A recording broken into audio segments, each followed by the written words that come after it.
वस्सलातु वस्सलामु अलैका या रसूलल्लाह व अला आलिका व अस्हाबिका या नूरल्लाहि सल्लल्लाहु अलैहि व आलिहि वसल्लम। अस्सलामु अलैकुम व रहमतुल्लाहि व बरकातुहू। कैसे हैं नाज़रीन किराम। आज हम आखिरी टेंस यानी फ्यूचर परफेक्ट कंटिन्यूअस टेंस, जिसे उर्दू में ज़माना-ए मुस्तक़बिल मुकम्मल जारी कहा जाता है, इसे सीखने और समझने वाले हैं। इससे पहले हम 11 किस्में टेंस की पढ़ चुके हैं तफसील के साथ। आखिरी किस्म है और इसको अच्छी तरह समझ लीजिए।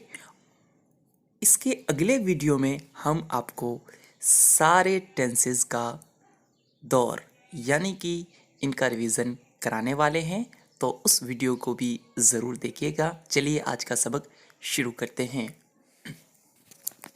फ्यूचर परफेक्ट कंटिन्यूअस टेंस की तारीफ।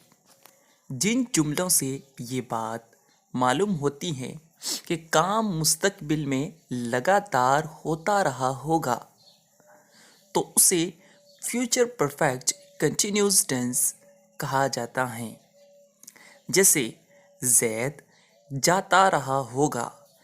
इस जुमले से हमें ये मालूम हो रहा है कि आने वाले ज़माने में काम लगातार होता रहा होगा, यानी ज़ैद के जाने का काम मुसलसल जारी रहा होगा। इसी तरह वो लिखते रहे होंगे और हिंदा सुनती रही होगी। मुस्तकबिल के हवाले से हम ये बातें कह रहे हैं। इसके अलावा भी जिससे भी ये बात मालूम हो कि मुस्तकबिल में लगातार काम होता रहा होगा जिस फ़ैल से भी, तो वहाँ पर हम इसके उसूल व ज़वाबित को जारी करेंगे। अब हम इसकी हेल्पिंग वर्ब को और उसी के साथ साथ कंजक्शंस, रूल्स वगैरह ये सारी चीज़ें पढ़ लेते हैं। Shall have been, will have been को हेल्पिंग वर्ब के तौर पर इस्तेमाल किया जाता है। शैल हैव बीन को देखेंगे किसके साथ करते हैं इस्तेमाल, आई और वी के साथ इस्तेमाल किया जाता है, जबकि will have been you, they, he, she, it singular and plural के साथ इस्तेमाल किया जाता है। ये बात तो आपके समझ में आ गई होगी। अब कंजक्शन को समझते हैं और फिर इसके कुछ रूल्स जो अलग हैं उन्हें भी सीख लेते हैं। इसका रूल पहले सब्जेक्ट को, फिर हेल्पिंग वर्ब को और वर्ब को आईएनजी के साथ लगाया जाता है, याद रखिएगा, और आखिर में ऑब्जेक्ट को लगाते हैं। अब हम जल्दी जल्दी इसे समझ लेते हैं कंजक्शन के साथ। I shall have been going, मैं जाता रहा हूँगा। इस सेंटेंस में I subject, shall have been helping verb और गोइंग वर्ब की फोर्थ फॉर्म यानी चौथी शक्ल। I shan't have been going, मैं नहीं जाता रहा हूँगा। इस सेंटेंस में चूँकि नेगेटिव हैं इसलिए हमने शैल के साथ नोट को जम किया है, याद रखिएगा, शैल के साथ नोट को मिलाना है।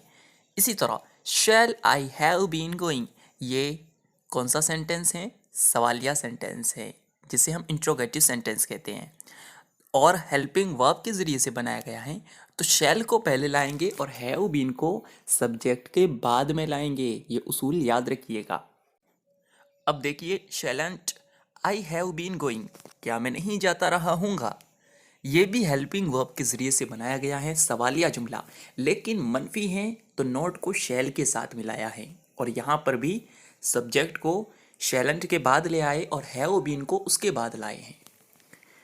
आगे देखें, where shall I have been going, where shall I have been going, ये दोनों सेंटेंस आप देखें, ये आप अच्छी तरह समझ भी लिए होंगे, लेकिन इसमें यह चीज़ ज़हन नशीन रखना है कि शैल को पहले लाना है, सब्जेक्ट उसके बाद, और हैव बीन सब्जेक्ट के भी बाद में लाना है। ठीक है, उम्मीद करता हूँ ये गर्दान, ये कंजक्शन आपके समझ में आई होगी।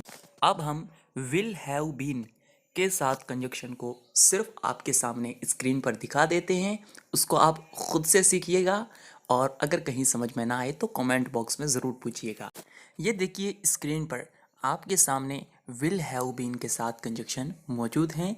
इसमें सारे रूल वही हैं जो शैल हैव बीन के साथ हमने इस्तेमाल किए थे। अब हम इसके कुछ रूल वो सीख लेते हैं जो कि अलग हैं। तो चलिए बढ़ते हैं उनकी तरफ। पहला उसूल ये है कि ज़माना-ए हाल मुकम्मल जारी में काम के जारी रहने का वक्त भी बताया जाता है। मुतय्यन वक्त के लिए सिंस और गैर मुतय्यन वक्त के लिए फॉर का इस्तेमाल किया जाता है। ये उसूल आप पीछे भी पढ़ चुके हैं। इस टेंस का इस्तेमाल आजकल बहुत कम होने लगा है। जदीद अंग्रेज़ी में हैव बीन के बजाय कंटिन्यू लगाते हैं। तो आप अगर कहीं पर कंटिन्यू लिखा हुआ पाएँ तो घबराना नहीं है कि यहाँ टेंस कौन सा है, बल्कि आपने फ़ौरन ज़माना हाल मुकम्मल जारी बता देना है। अब हम देखते हैं फ़र्क इनका।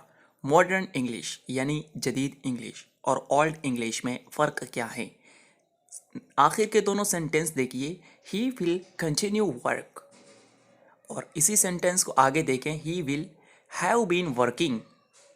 अब पहले वाले सेंटेंस के अंदर इन्होंने कंटिन्यू का इजाफा कर दिया है और हैव बीन को हटा दिया, और इसी तरह वर्ब को आईएनजी के साथ में जिक्र नहीं किया है। लेकिन अगर हम ओल्ड इंग्लिश की बात करें तो वो हमने जो उसूल व ज़वाबित पढ़े हैं इसके मुताबिक है। और इसी तरह अगला सेंटेंस देखें, शी विल कंटिन्यू रीड, और old English she will have been reading, यहाँ आईएनजी के साथ है और विल हैव बीन कंप्लीट लिखा हुआ है, हेल्पिंग वर्ब। तो हमें दोनों को ज़हन नशीन रखना है, जहाँ जो भी इस्तेमाल हो हमें उसके हिसाब से उसका तर्जमा लगा लेना है।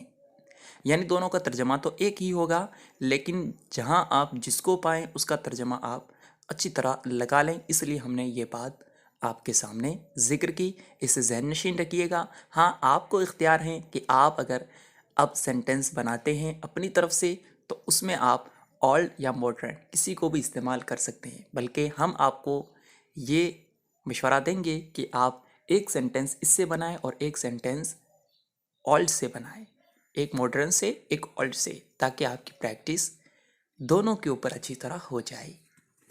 उम्मीद करते हैं कि ये सबक आपके समझ में आया होगा। अगला सबक बहुत ही ज़्यादा इम्पोर्टेंट है, उसमें ज़रूर शिरकत कीजिएगा, जो आज ही के दिन आपको अगले वीडियो में दिया जा रहा है।